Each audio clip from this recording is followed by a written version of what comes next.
sa isang lungsod na nababalot ng lihim at kasinungalingan. Mula sa mga may gawa nito, Mag-ingat ka sa mga anino sa iyong pananaw. Noong Abril 2010, sa isang liblib na bayan ng mamangingisda sa dulo ng Lingayen, Pangasinan, isang babae ang naglaho ng walang bakas. Siya ay si Maria Elena, 39 taong gulang, isang tanyak na manunuktok ng kudyapi na minsang nagningning sa entablado at asawa ng isang pinupuring bayaning bayan, si Commander Hector Villanueva ng Philippine Coast Guard. Hanggang sa araw bago siya mawala, nagtuturo si Elena ng kudyapi sa maliliit niyang estudyante sa isang maliit na studio na hahanda para sa kanyang pagbabalik entablado makalipas ang 8 taon. Ngunit sa isang maulan na gabi, habang nire-record ang kanyang huling piyesa sa studio, tuluyan siyang naglaho. 2 araw pa ang lumipas bago naiparating ang ulat sa pulisya. At ang kaso ay isinara makalipas ang 2 buwan bilang isang simpleng kaso ng paglayas. Ganon lumipas ang 8 taon. Abril 2018, sa gitnang ng makapal na hamog tuwing madaling araw sa isang inabandonang asinan, isang bangkay ang nahukay mula sa loop ng isang blok ng semento na nahata ng bekhu. Ngunit ang diary na nakabaon kasama nito ay pag-aari ng asawa ng opisyal ng Coast Guard na nawala 8 taon na ang nakararaan, habang ang bangkay ay pag-aari ng isang matikas na lalaki na nasa edad 40 y media. Isang lalaking nakakulong sa semento habang yakap ang diary ng isang babae at ang babaeng hindi kailanman nakpakita. Ano ba talaga ang relasyon ng dalawang ito at saan naglaho ang babae? Mula sa kahon ng semento na nakalubog sa putik ng inabandonang asinan sa loop ng 8 taon, isang kaset tape ang lalabas upang baliktarin ang lahat ng kwento. Narito ang simula ng kwento ng gabing iyon. Abril 2018, madaling araw. Ang paligid ng inabandonang asinan sa Lingayen ay nababalot ng malagatas na hamog. Ang hamog ay napakakapal na halos hindi mo makita ang iyong kamay kapag iniunat mo ito, at tanging ang malayo at umaangil na tunog ng busina ng barko ang nagpapaalala na malapit ito sa dagat. Sa ibabaw ng tumigas na abong daanan ng asinan, isang bekhu ang umuusok at gumagalaw. 3 araw na noon ng operasyon para tabunan ang asinan at gawing lupang sakahan. Kinuskos ng 48 taong gulang na operator na si Danilo Reyes ang kanyang inaantok na mga mata at hinila ang lever. Nang ibaon ng pala ng bekhu ang ngipin nito sa putik, isang mabigat na impact ang naramdaman sa kanyang palad. Kumunot ang noo ni Danilo at pinatay ang makina. Diyos ko, ano to? Binuksan ni Danilo ang pinto at bumaba. Sa gitna ng makapal na hamog, nakita niya ang isang maitim na bunton ng putik, at sa ibabaw nito ay may isang kulay abong parisukat na bagay na nakausli ang gilid. Nang lapitan niya, isa itong lumang chest freezer na ang takip ay tabingi at sira na.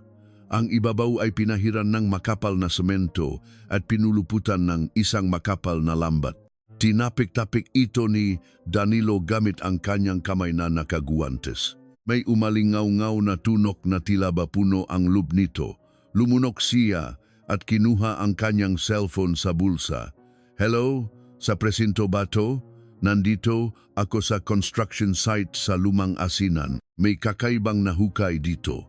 Pakipuntahan naman po agad. Makalipas ang halos 1 oras, 2 sasakyan ng pulis at isang van ng Scene of the Crime Operatives, SOCO, ang dumating sa mausok na kalsada. Pinalibutan ng yellow police line ang chest freezer at mabilis na kumilos ang tauhan ng SOCO na nakasuot ng puting PPE. Dumating ng alas 7 ng umaga si Dr. Katrina Dizon, isang forensic anthropologist mula sa Camp Crame sa Maynila na bumiyahe pa ng madaling araw. Inayos niya ang kanyang salamin habang dahan-dahang naglalakad paikot sa chest freezer.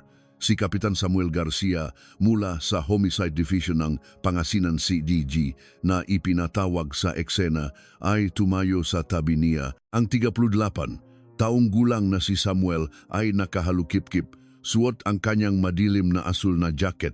Doktora, ano po sa tingin niyo ang nasa loop? Kalmadong tanong ni Kapitan Samuel. Marahang tinapik ni Dr. Kat ng kanyang daliri ang gilid ng chest freezer. Puno ito ngang semento. Malaki ang posibilidad na may tao sa loob. Buksan natin ng dahan-dahan. Nang gamitin ng soko ang grinder, nagliparan ng mapulang spark sa hamog. Ang nakakabinging tunog ng bakal ay bumasag sa katahimikan ng daanan. Matapos ang mahabang pakputol at pakpukpok, bumaksak ang takip na puno ng semento. Ang bumulaga sa kanila ay isang namuong kulay abong blok ng semento. Maingat na pinukpok ng ngatauhan ng soko ang semento gamit ang pait at martilyo. Makalipos ang halos isang oras nung pagpukpok, nagliparan ang alikabok at lumantad ang loob. Narinig ang mababang singhap mula sa mga investigador na nanonood. Diyos ko, sa loob ng masikip na freezer, isang nakabaluktot na kalansay ang nakabaon sa nakapanlulumong kalagayan. Ang manaaagnas na damit ay may tim na nakadikit sa mabuto at sa tabi nito, isang putikang leather na diary at isang itim na bagay na kasing laki ng palad ang nakasama sa pagkatigas. Kaset tape bato, pulong ng isang pulis habang humakbang palapit si Kapitan Samuel. Huwag ninyong galawin, kunan muna ng litrato. Nakislapan ang flash ng kamera. Maingat na kinuha ng tauhan ng soko ang diary gamit ang ipit at inilagay sa isang plastic evidence bag. Nagsalpak na guwante si Samuel, kinuha ang bag at sinuri ang pabalat. Sa loob ng leather na pabalat na basang-basa at gulanit na, may isang pangalan na malabo nang nakasulat dahil sa kumalat na tinta. Maria Elena, ipinanganak noong 1971. Natigilan si Samuel habang binabasa ang pangalan. Pamilyar ang pangalang iyon. Agad niyang kinuha ang kanyang radyo. Si IDG ito, Kapitan Samuel Garcia. Pakicheck ang listahan ng mga nawawalang tao, 8 taon na ang nakararaan. Maria Elena, ipinanganak noong 1971. Sa bandang Lingayen, sandaling nanahimik ang kabilang linya ng radyo. Maya-maya, isang nag-alinlangang boses ang sumagot. Kapitan, may hit po. Abril 2010, asawa ni Commander Hector Villanueva ng Philippine Coast Guard Detachment dito sa bayan. Isinara ang kaso bilang simpleng paglayas. Sumimangot si Samuel. Sa gitna ng hamok, sinipat ni Dr. Kat ang balakang ng bangkay bago dahan-dahang tumayo. Kapitan, halika rito sandali.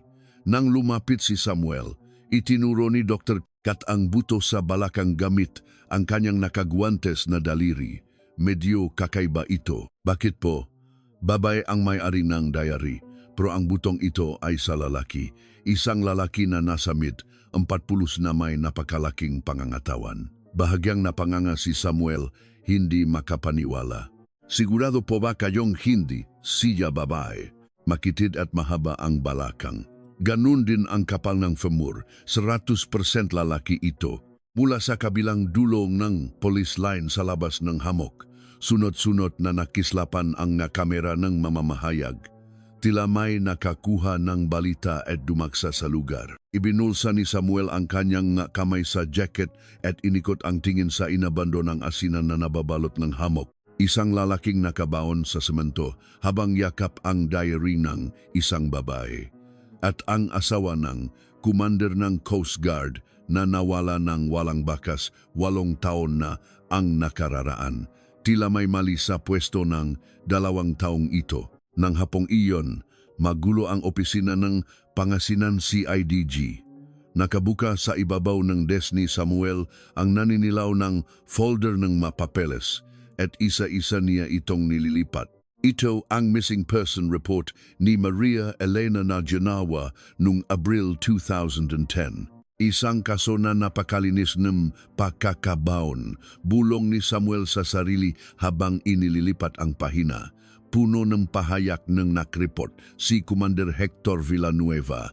Bigla raw nawala ang asawa. Hinala niya ay lumayas ito matapos makipag-away sa pamilya nito. May history, raw NG depression. Dahil sa pahayag na iyon, ang kaso ay kinategorya bilang simpleng paglayas at isinara makalipas ang 2 buwan. Itinuro ng junior na pulis na si Corporal Paulo Mendoza ang screen ng computer at nagsalita. Kapitan, ang commander na si Hector Villanueva ay parang bayani sa mga tao rito. Kahit noong 1 taon lang, binigyan siyang parangal dahil sinagip niya ang 3 tao sa lumubok na bangkang pangisda. Bayani. Isinara ni Samuel ang pahina at isinandal ang katawan sa sandalan ng upuan. Kailangan kong makausap ang bayaning yan bukas ng umaga. Huwag mo nang padalhan ng subwena, imbitahin mo lang ng maayos para magkape. Tumango si Paulo at nagsimulang mag-type sa keyboard. Muling kinuha ni Samuel ang litrato ng diary sa kanyang desk at tinitigan ito. Sa liwanag ng araw na pumapasok mula sa labas, lumitaw ang malabong sulat sa litrato. Isang linya na maliit na nakasulat sa pahina ng diary ang nakakuha ng kanyang atensyon. Gusto kong bumalik sa entablado. Tahimik na ibinaba ni Samuel ang litrato.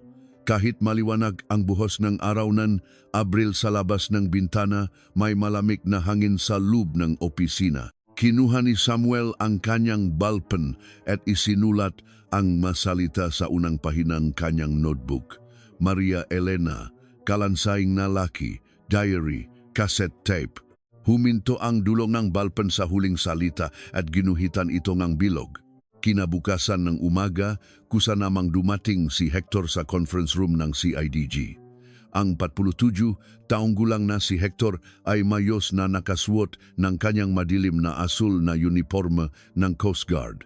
Kumikinang ang mga insignia sa kanyang balikat at sunod-sunod ang mga ribon ng parangal sa kanyang dibdib. Sunok sa araw ang kanyang mukha, ngunit malalim at kalmado ang kanyang mga mata. Tumayo si Samuel at bahagyang yumuko. Salamat sa pagdating kahit alam kong abala kayo. Upo po kayo. Mabigat na hinila ni Hector ang upuan at umupo. Bahagyang nanginginig ang kanyang makamay. Napanood ko sa balita kahapon, may nahukay raw sa lumang asinan. Basak ang boses ni Hector. Ibinuhos ni Samuel ang mainit na kape sa isang paper cup at inilagay sa harap niya. Opo. Isang kalansay ang natakpuan sa loob ng chest freezer at may kasamang diary sa tabi nito. Dahan-dahang iniurong ni Samuel ang evidence bag sa ibabaw ng mesa. Nang silipin ni Hector ang bag, nawala ang kulay sa kanyang mukha. Nagsimulang manginig ang kanyang malabi. Tinakpan niya ang kanyang mukha ng 2 kamay at nagsimulang umikting ang kanyang mga balikat. Elena, Elena. Umiyak si Hector habang hampas ang noo sa mesa. Sa tuwing umiikting ang malalapat niyang balikat, nanginginig din ang kanyang uniforme. Kapitan, 8 taon. 8 taon akong naghintay.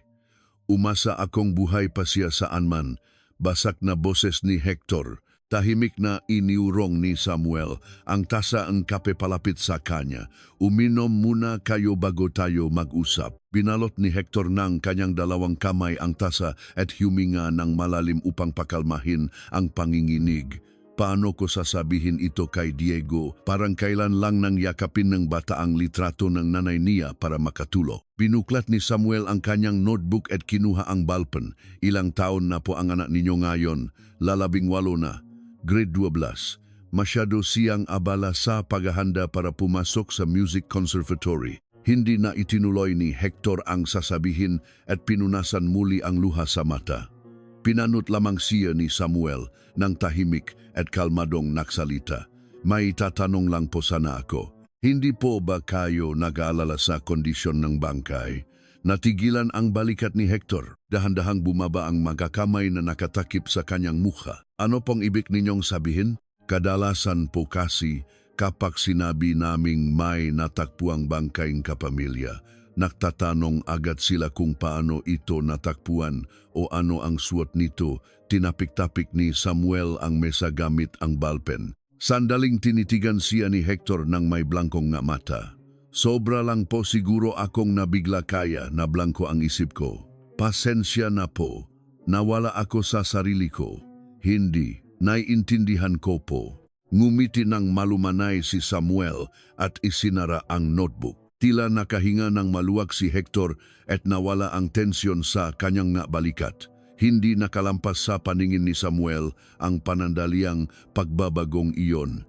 Isa pa po, natatandaan niyo ba kung nasaan kayo noong gabing Abril 15, 2010? Iyan ang araw na nawala si Elena. Hindi ko yan makakalimutan. Night duty po ako. Magdamag akong nasa command center ng detachment hanggang madaling araw. May kasamahan ba kayong makakapagpatunay? Kasama ko pong nakaduty si PO3 Roberto Cruz na hanggang ngayon ay nasa presinto pa rin ng bayan. Pwede niyo po siyang tanungin anumang oras. Malinaw na sagot ni Hector. Napakakalmado ng kanyang boses para sa isang taong umiyak kanina lang. Tumango si Samuel at tumadyo. Hanggang dito na lang muna po tayo ngayon. Kokontakin ko na lang po kayo ulit kung may kailangan ako. Tumayo si Hector at inayos ang kanyang uniforme. Nilingon niya si Samuel bago lumabas ng conference room. Kapitan, may pabor sana ako. Kailan ko po pwedeng makuha ang labi? Gusto ko sanang makita ni Diego ang nanay niya sa huling pagkakataon. Kokontakin ko po kayo kapag tapos na ang forensic procedures. Magalang na yumuko si Hector at lumabas ng kwarto. Nang sumara ang pinto, dahan-dahang umupo ulit si Samuel. Pumasok si Paolo na nanonood ng investigasyon mula sa monitor sa kabilang kwarto. Kapitan, mukhang kawawang asawa talaga siya. Parang naiyak ako habang nanonood. Kinuha ni Samuel ang tasa sa ibabaw ng mesa. Malinaw na nakatatak ang fingerprint ni Hector sa bahaging binalot niyang kanyang daliri. Paolo, ibigay mo itong tasa sa Soko para makuhaan ng fingerprint. Opo. Pero hindi pa naman siya suspeka. Insurance lang natin to. Itinaas ng bahagya ni Samuel ang gilid ng kanyang labi habang inilalagay ang tasa sa evidence bag. Para sa isang taong umiyak, hindi masyadong nanginginig ang makamay niya. Nang hawakan niya ang tasa, nakita kong kalmado ang madulo ng daliri niya. Ang taong talagang nabigla, hindi makakahawak ng ganon. Nanlaki ang mga mata ni Paolo. Wow, Kapitan! Napapansin niyo hanggang doon. Paki-check ang mga tao sa paligid ni Hector. Mga dating kapitbahay, pamilyang asawa, estudyante sa studio. Basta ilista mo lahat nga taong malapit kay Maria Elena. 8 taon na ang nakararaan. Bumalik si Paolo sa kanyang pwesto, bitbit ang notebook. Naglakad si Samuel palapit sa bintana at sumilip sa pagitan ng gablind. Naglalakad si Hector papunta sa kanyang sasakyan sa parking lot. Bago pa man sumakay, huminto si Hector, kinuha ang cellphone at may tinawagan. Hindi naging matagal ang pag-usap. Pagkatapos magpalitan ng ilang salita, ibinusa ni Hector ang cellphone at sumakay sa sasakyan. Kanino kaya siya tumawag? Dahan-dahang ibinaba ni Samuel ang mga blind. Ang sikat ng araw sa hapon ay humaba sa sahig ng opisina. Nang gabing iyon, kinuha mismo ni Samuel ang duty log, Coast Guard detachment mula 8 taon na ang nakararaan. Nang buklatin niya ang pahina para sa Abril 15, 2010, eksaktong nakatatak ang pirma ni Hector. In 9 p.m., outside AM the next day. Walang record na umalis siya sa pwesto. Tahimik na tinuro ni Samuel ang bahaging ang pirma. Ang selyong kasamahang si PO3 Roberto Cruz ay makatabing nakatatak. Ang taong kasama niya sa duty ang naging alibi niya. Muling kinuha ni Samuel ang missing person report ni Maria Elena mula 8 taon na ang nakararaan. Pumasok ang report noong umaga ng Abril 17.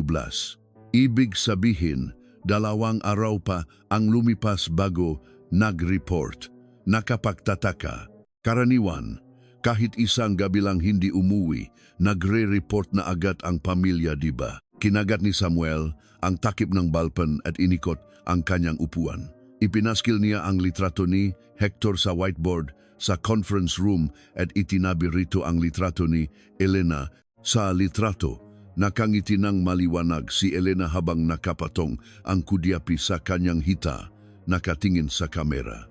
Nagsulat si Samuel ng isang linya sa ilalim ng litrato gamit ang marker. Bakit 2 araw bago nak-report, pumasok si Paulo sa opisina habang iwinawagaywe ang isang piraso ng papel. Kapitan, nak-background check ako sa pamilya ni Elena noong 2010. May kapatid siyang babae, si Marites. Dati raw itong agresibong nanghihingi ng pera sa Atenea. Sugal? Opo, makulay rin ang record niya. May record siya ng pagbabayad ng multa noong unang bahagi ng 2010 dahil sa illegal gambling. Isinulat ni Samuel ang pangalan ni Marites sa isang gilid ng whiteboard. Kakausapin natin siya bukas ng umaga. Adaanan na rin natin ang dating studio ni Elena. Tumango si Paulo at bumalik sa kanyang pwesto. Tumayo si Samuel ng matagal sa harap ng whiteboard at pinagmasdan ang mukha ni Elena sa litrato.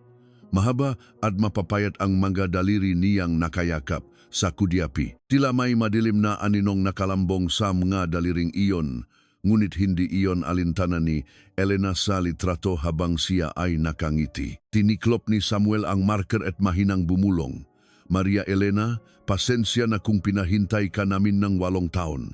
Ngayon unti-unti na nating lulutasin ito. Sa labas ng bintana, papalubok na ang araw ng Abril. Nagsimulang makulay pula ang langit sa bandang Lingayen Gulf. Kinabukasan ng umaga, pumunta sina Samuel at Paulo sa isang maliit na music studio sa loob ng eskinitang ng bayan. Ang karatula na nagsasabing, Elena Kudyapi Studio ay kupas na at halos hindi na mabasa ang sula. Nakakandado ang pinto at sa likod ng salamin ng bintana, nakita nila ang 1 o 2 maalikabok na kudyapi sa dilim. Isang tanawin na naiwang nanigas sa loob ng 8 taon. Inilapat ni Samuel ang palat niya sa salamin at sumilip sa loob. Ang studio ay hindi ginalaw, parang walang naglinis. Naktanong si Paulo sa may-ari ng katabing pwesto at naalaman nilang buwan-buwan daw nakbabayad si Hector na upa. Ibig sabihin, nagbabayad pa rin siyang upa para sa isang studio na walang gumagamit sa loob ng 8 taon. Umasa siguro siyang babalik ang asawa niya kaya niya ginawa yun. Nakibit balikat si Paulo habang nagsasalita. Umatras si Samuel mula sa bintana at bahagyang ngumisi. Umasa kaya o baka sadyang hindi niya malinis? Lumipat ang dalawa sa katabing seafood restaurant. Ang pulang tarp na may nakasulat na John Seafood ay kumakaway sa dulo ng eskinita. Nang buksan nila ang pinto, ang may-ari na si Mang Jun na lampas 60 taong gulang na ay nakakatay ng isda sa sangkalan. Nang ilabas ni Samuel ang kanyang ID, ibinaba ni Mang Jun ang kutsilyo at pinunasan ang makamay sa basahan. Naku, napadayo po kayo dito sa liblib na lugar tungkol po sa may-ari ng katabing studio. Natatandaan niyo pa po ba si Maria Elena? Natigil ang kamay ni Mang Jun. Isang madilim na anino ang dumaan sa kanyang kulubot na mukha. Paano ko makakalimutan? Dito ko talaga itinayo itong pwesto ko para marinig si Maam Elena na tumuktok ng kudyapi, bumuntong hininga si Mang Jun habang hawak ng mahigpit ang basahan. Saan po ba siya nakita? Napanood ko sa balita, hindi ko na kayang maktanong pa. Inaalam pa po namin ang pagkakakilanlan ng bangkay. Bago po siya nawala, may napansin ba kayong kakaiba? Hinila ni Mang Jun ang upuan, umupo at dahan-dahang nagsalita. Naku, marami. Maisang buwan bago mamatay bago mawala si Ma'am, may isang lalaking hindi pamilyar na pabalik-balik sa studio. Binuklat ni Samuel ang notebook. Anong klaseng lalaki po? Nasa 50 anyos siguro. Medyo malaki ang tiyan at napapanot. Palaging may bitbit na itim na bag. Minsan pumupunta siya dito, umo-order ng isda at umiinom sila ni Maam Elena. Ano pong relasyon ng dalawa? Nakalangan muna si Mang Jun bago hinaan ang boses. Akala ko nung una tutulungan lang niya gumawang recording, pero isang araw, nakita kong naglalakad silang magkahawak kamay palabas ng tindahan ko. Nagbulag-bulagan na lang ako, pero nakaramdam ako ng kaba. Bumilis ang pagsusulat ni Samuel. Ano pong panggalan niya? Tinatawag siyang Kuya Agong ni Ma'am Elena pero hindi ko alam ang totoong panggalan niya. Naglabas ni Gelfonsi Paulo para mag-take down notes. Inikot ni Samuel ang paningin sa loop ng kainan at tumigil ang kanyang nga mata sa isang frame na nakasabit sa pader. Isa itong lumang black and white na litrato kung saan nakangiti si Maria Elena habang yakap ang kudyapi. Kayo po ang nagsabit ng litratong ito. Pumunta si Ma'am Elena nung opening ngang pwesto ko at tinugtugan kami. Diyan kinuha ang litratong yan. Araw-araw ko yang binabati at umaasang buhay pa siya kung saan. Pinunasan ni Mang Jun ang kanyang nga matagamit ang laikot ng kamay. Matagal na tinitigan ni Samuel ang litrato bago humarap kay Mang Jun. Boss, bukod dun kay Kuya Agong, alam niyo ba kung kamusta ang relasyon ni Commander Hector at Nega Savania? Napakagatlabi si Mang Jun at sunod-sunod na umiling. Para saan pa at pagagandahin ko pa ang kwento. Yang si Commander, sa labas lang mukhang maayos, pero pag nakainom, nag-iba ang ugali. Minsan pumupunta dito si Ma'am Elena umiiyak. Nung sinimulan niya ulit makudyapi, sinasaktan pa siya. Sinasaktan, ayaw na ayaw ng asawa niya na bumalik siya sa entablado, nakakabawas daw sa dignidad niya. Sabi niya, asawa kang opisyal ng Coast Guard, anong ginagawa mo sa ganyan? At pinapahiya siya. Tumigil ang balpan ni Samuel at tinitigan niya ng diretso si Mang Jun. Sinabi niyo po ba tusam nga pulis 8 taon na ang nakararaan? May naktanong ba sa akin? Paglayas lang daw, tapos isinara agad ang kaso. Sino ang makikinig sa akin? Nainis na bumuntong hininga si Mang Jun. Isinara ni Samuel ang notebook at mahinang hinawakan ang kamay ni Mang Jun. Nasabi niyo na po ngayon, hindi pa huli ang lahat. Muling namula ang mamata ni Mang Jun. Pagkalabas ng tindahan, sumakay ang dalawa sa kotse. Napakagatlabi si Paolo habang hawak ang manibela. Kapitan, hindi pala bayani ang bayaning si Hector sa asawa niya. Akala mo ba isa o dalawa lang ang mataong makaiba ang mukha sa labas at sa loob ng bahay? Bulong ni Samuel habang nakatingin sa mga tanawin ng bayan na dumadaan sa labas ng bintana. Kinahapunan, pinuntahan nila ang nakababatang kapatid ni Elena na si Marites sa isang luma at mababang paupahan sa Dagupan. Si Marites na nagbukas ng pinto ay 46 anyos na at payat na payat. Madilaw ang kanyang balat at naninilaw ang dulong na daliri niya. Amoy usok ng sigarilyo at amag ang loob ng kwarto na masakit sa ilong. Nang ilabas ni Samuel ang kanyang ID, nanginig ang mga mata ni Marites dahil sa kaba. Tungkol sa ate ko no, napanood ko sa balita. Sindak na isinubon ni Marites ang sigarilyo sa nagingginik niyang labi at sinindahan ito. Pagkatapos ibuga ang usok, dahan-dahan siyang naksalita. Hindi ako ang pumatay sa kanya. Tinaas ni Samuel ang isang kilay. Wala pa naman po kaming sinasabi, kahit hindi niyo sabihin. Alam ko, dahil nang hihingi ako empera sa kanya para sa utang sa sugal, tiyak na iisipin nilang ako ang may kasalanan. Nainis na ipinagpak ni Marites ang abo sa ashtray. Kalmadong nagtanong si Samuel, magkano ang inutang niyo sa ate niyo noong Abril 2010? 50,000. Hindi ko pa nababayaran lahat tapos nawala na siya. Nanginginig ang magabalikat ni Marites. Saan kayo nung gabing nawala ang ate niyo? Nasa Quezon City ako. Sa isang pasugalan doon, madaling araw na akong nakatulog dahil natalo ako. Pwede kong ibigay ang pangalan ng makasama ko. Mabilis na binigkas ni Marites ang mga pangalan. Mabilis itong isinulat ni Paulo. Sandaling nanahimik si Samuel bago nagsalita.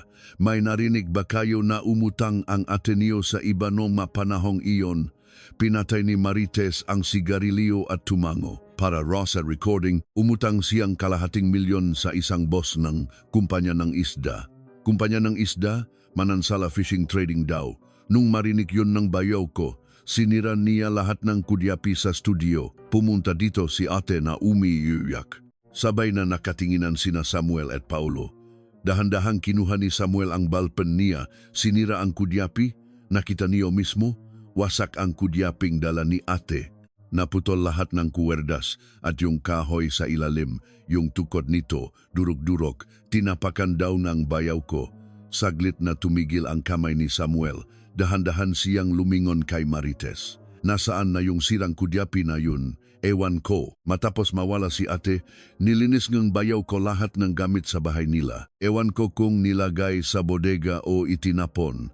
Isinara ni Samuel ang notebook at tumayo. Napakalaking tulong po nga sinabi niyo ngayon. Naksindi ulit ng sigarilyo si Marites at tumingala kay Samuel. Kapitan, hindi ganun kababaw ang ate ko. Ano bang kasalanan kung gusto? Niya ulit tumuktok ng kudyapi. Basak na ang boses ni Marites. Tahimik na tumango si Samuel at lumabas ng kwarto. Pagsikat ng araw, nakakasilaw itong tumama sa kanila. Binuksan ni Paulo ang pinto ng kotse at nagsalita. Kapitan, ako na ang bahalang mag-check sa alibi ni Marites. Sige, at pakiimbestigahan din yung Manansala Fishing Trading. Kung nag-operate pa sila noong 8 taon na ang nakararaan at kung sino ang may-ari. Pagkasakay sa kotse, isinandal ni Samuel ang likod sa upuan at ipinikit ang kanyang mata. Sa kanyang isipan, unti-unting nabubuo ang nga nakalat na piraso. Ang manunugtog ng kudyapi na gustong bumalik sa entablado, ang mahiwagang si Agong, at ang asawang nawawala sa sarili sa galit tuwing nakakahawak ng kudyapi si Elena. Dahan-dahang iminulat ni Samuel ang kanyang mamata. Paulo, tungkol dun sa sirang kudyapi, sa tingin mo ba itinapon talaga yon ni Hector? Bakit po? Tinago kaya niya kasi baka maging ebidensya. Feeling ko hindi niya itinapon. May mga taong hindi nakakapagtapon ng ganyan. Yung mga taong nakakaramdam ngang kasiyahan habang pinagmamasdan ang sinira nila.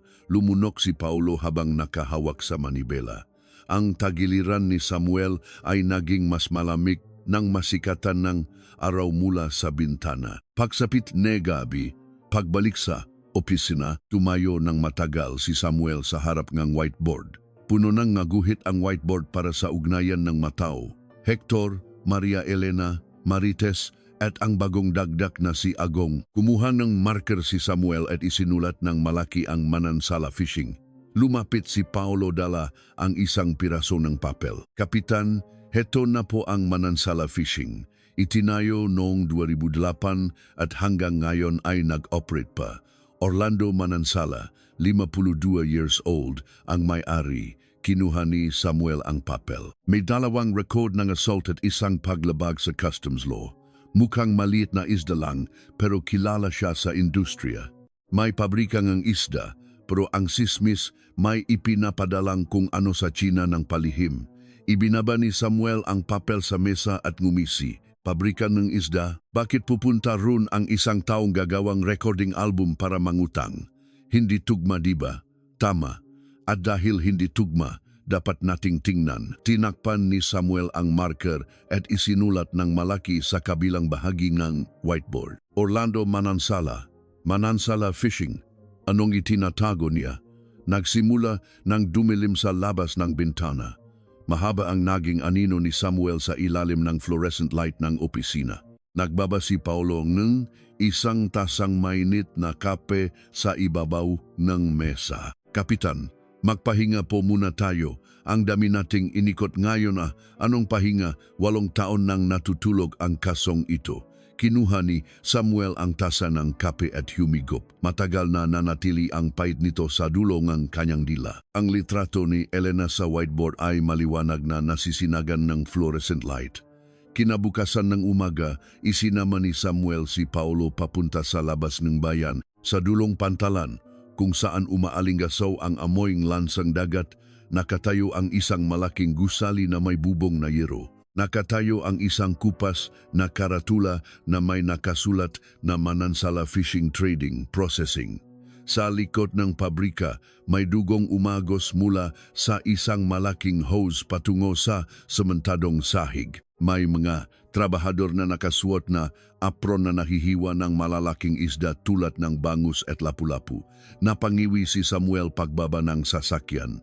Grabe ang lansa dito, Siya na'y naonggilong managtatrabaho dito, pabirong sagot ni Paulo. Nang maglakad sila papunta sa opisina, nakita nila ang isang itim na luxury car na kumikinang sa isang tabi.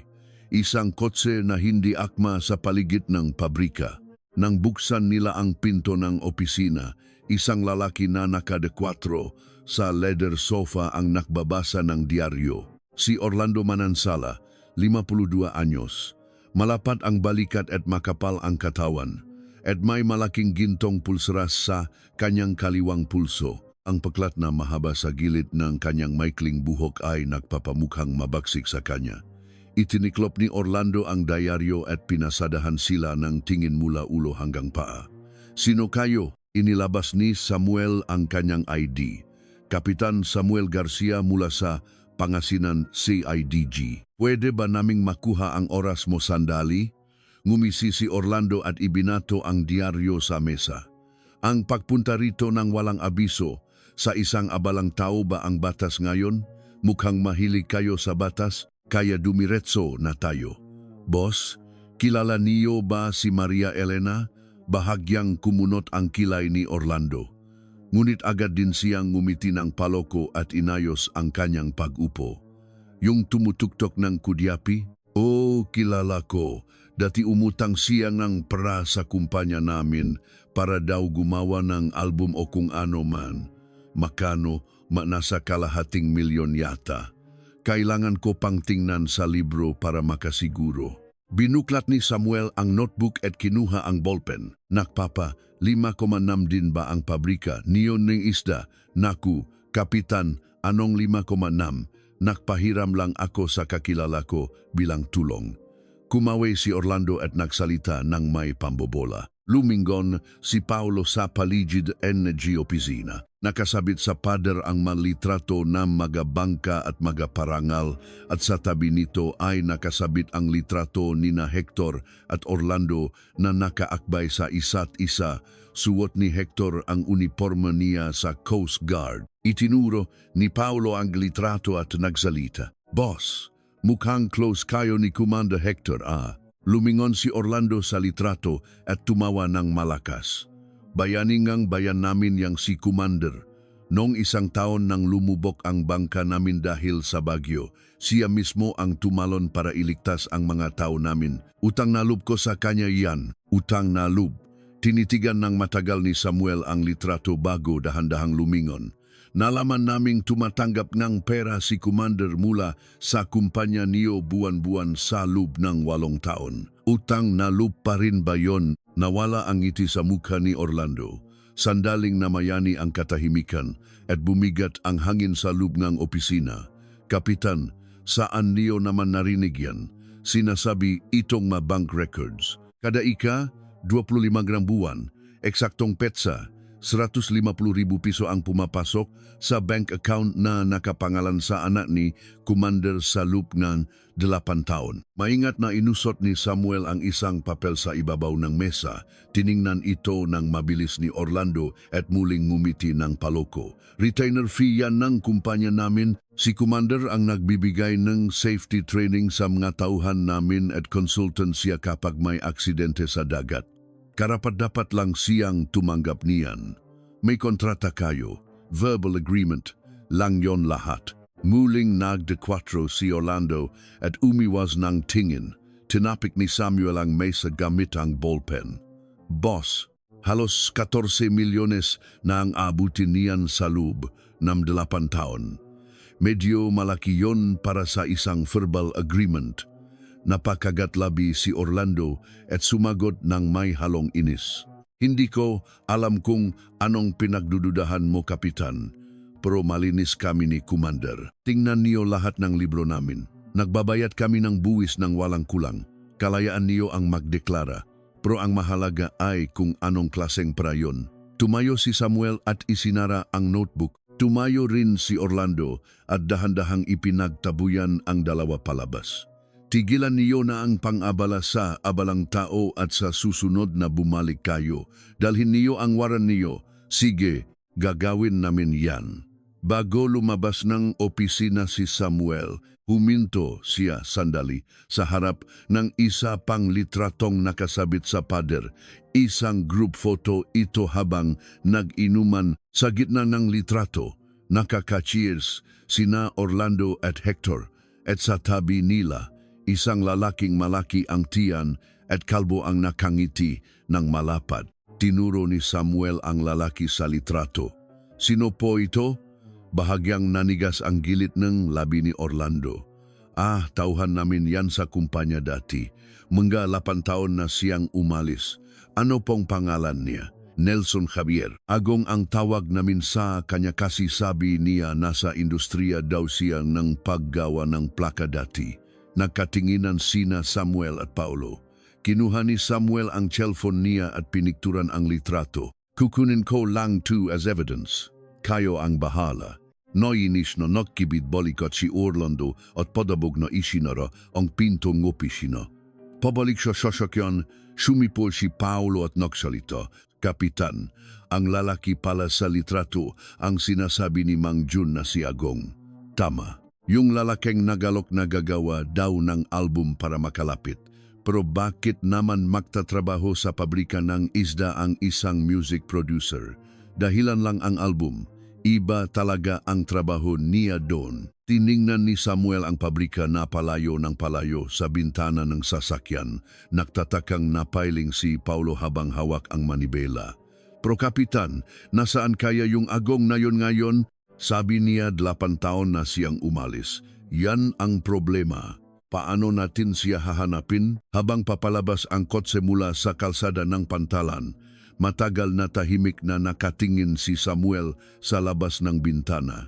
Sa kanyang isipan, may isang malabong teorya na unti-unting nabubuo. 2:00 ng hapon, pagbalik sa opisina, agad na nagpadala ng request for cooperation si Samuel sa Anti-Money Laundering Council, AMLC. Isang request para silipin ang lahat ng bank transactions, ng account ng anak ni Hector at ng corporate account ng Manansala Fishing. Sa tabi niya, nagsimulang mahanap si Paulo sa listahan ng nawawalang tao mula 8 taon na ang nakararaan. Makalipas ang halos 1 oras, biglang tumayo si Paulo.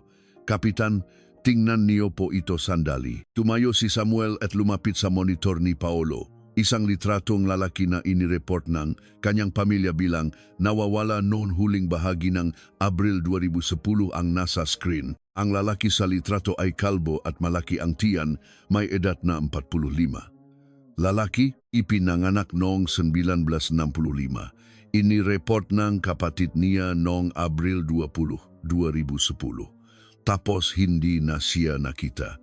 Tinitigan ng maigi ni Samuel ang monitor. Malinaw na iyon ang mukha na nakita niya sa litrato sa dingding ng opisina kanina. May missing person report na pumasok. Bakit hindi na proseso ang kaso? Tingnan niyo po yung memo dito. Binago ng report ang pahayag niya na baka daw kusang umalis ang biktima at pagkatapos noon hindi na siya hinanap ng kapatid niya. Nasaan ang kapatid niya ngayon? Nakatira sa Quezon City. Nandito ang address. Bumalik sa upuan si Samuel at kinuha ang kanyang jacket. Tara, puntahan natin. Kinuha ni Paulo ang susi ng kotse at sumunod. Habang naklalakad palabas na hallway, huminto sandali si Samuel at kinuha ang kanyang cellphone. Dr. Cadaizon, si Samuel too. Pwede bang pabilisin yung peg-check ng identity ng skeleton sa chest freezer?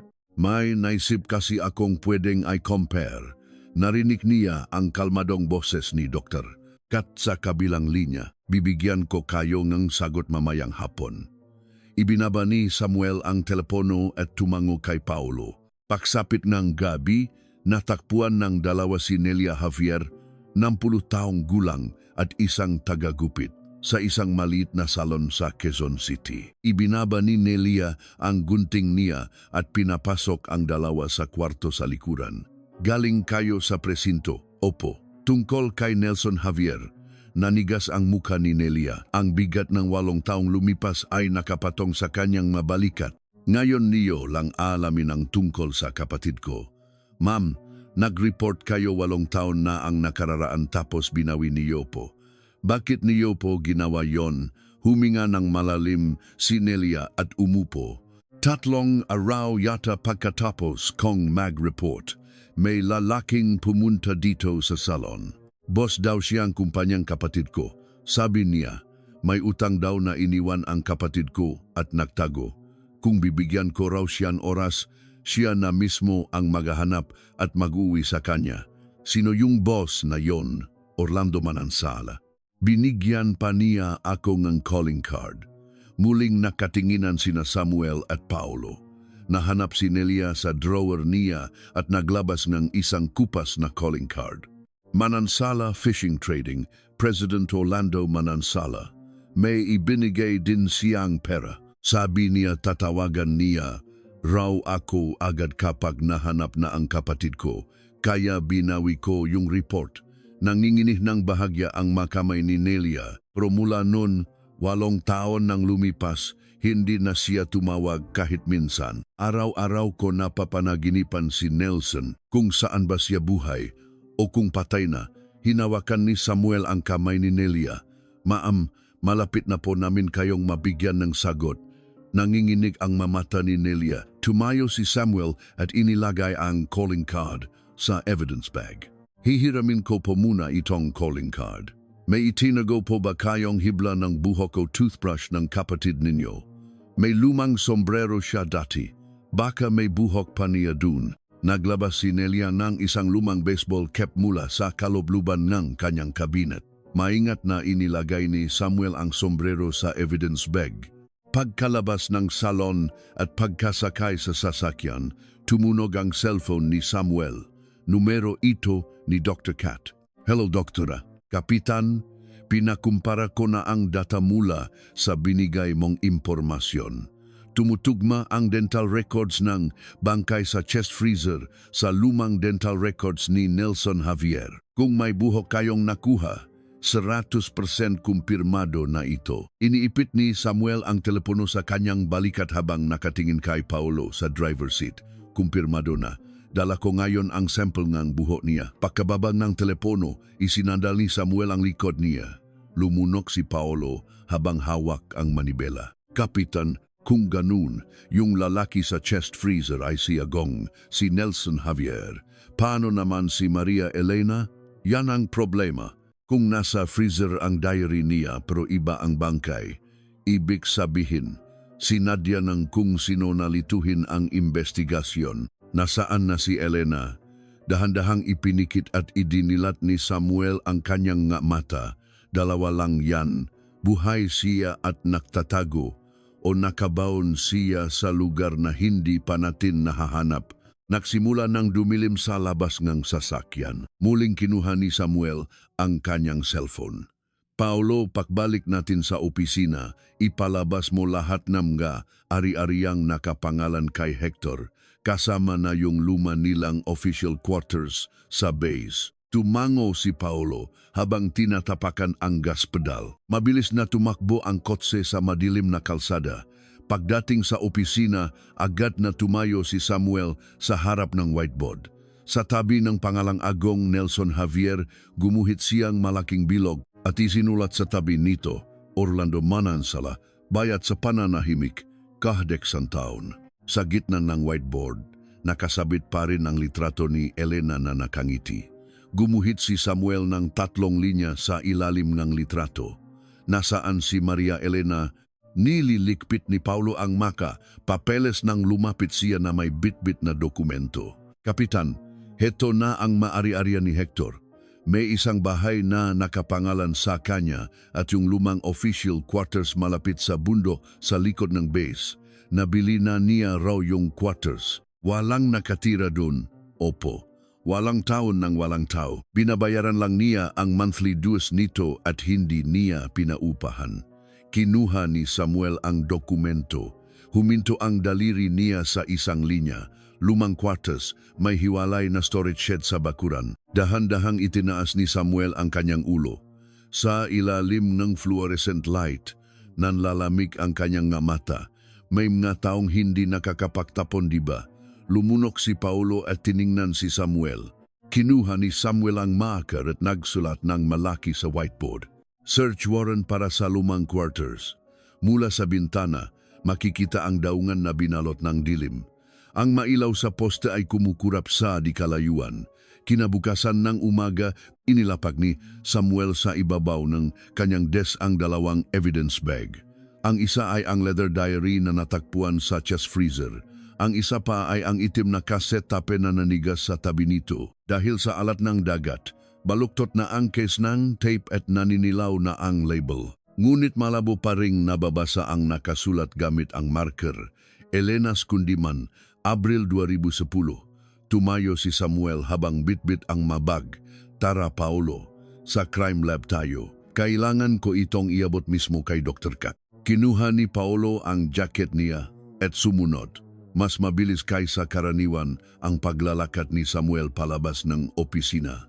Sa digital analysis room ng crime lab sa Manila, malamig ang ilaw na nakmumula sa fluorescent. Tinitingnan ni Dr. Kat ang tape sa ilalim ng magnifying glass. Kapitan, malala na ang kondisyon nito. Itinaas ni Dr. Kat ang tape at napakagatlabi. May maitim na mag sa loob ng plastic case at nakadikit-dikit na ang mismong magnetic tape. May liligtas pa ba to? Kailangan itong kalasin, hugasan, patuyuin bago ilipat sa digital format. Matatagalan tayo. Gaano katagal? Kailangan ko nga 2 o 3 araw. Kung magkamali ako, baka mapatid 2. Tahimik na tumango si Samuel. Pakiusap po, nandito yata ang sagot natin. Inayos ni Dr. Kat ang kanyang salamin at inilagay ang tape sa ibabaw kanyang mesa. Namamanghang nanonood si Paolo sa isang tabi bago naksalita. Doktora, sino pa ba ang gumagamit ng chasete tape ngayon? 9 taon na ang nakararaan, halos digital na lahatak. May mga tumutugtog ng traditional music na sadyang gumagamit ng analog. Kapag digital daw kasi kinuhang tunog ang kudyapi, masyadong malamig ang kalalabasan. Mas nararamdaman ang pek-vibrate kapag sa tape naka-record.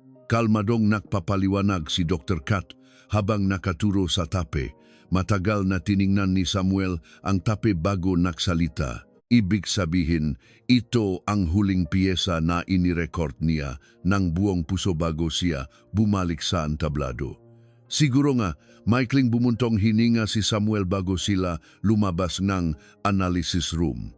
Habang naklalakat sa hallway, nakalinlangang naktanong si Paolo. Kapitan, totoo ba yung narinig kong may perfect pitch kayo? Sino namang nagsabi sayo na professor sa Music Conservatory ang tatay ko? Sabi ng mga pulis sa homicide. Kaya daw walang tatalo sa inyo pagdating sa mga audio clues. Napangiti si Samuel. Matagaw na yung. Nakwit ako sa Pakmu Music at nakpulis. Bakit? Mas maganda naman ang musika. Depende sa tao. Hindi na sumagot si Samuel at binilisan na lang ang paglalakad. Napakamot ng ulo si Paolo habang sumusunod sa likuran. Makalipas ang 2 araw, hapon nang tumawag si Dr. Kat.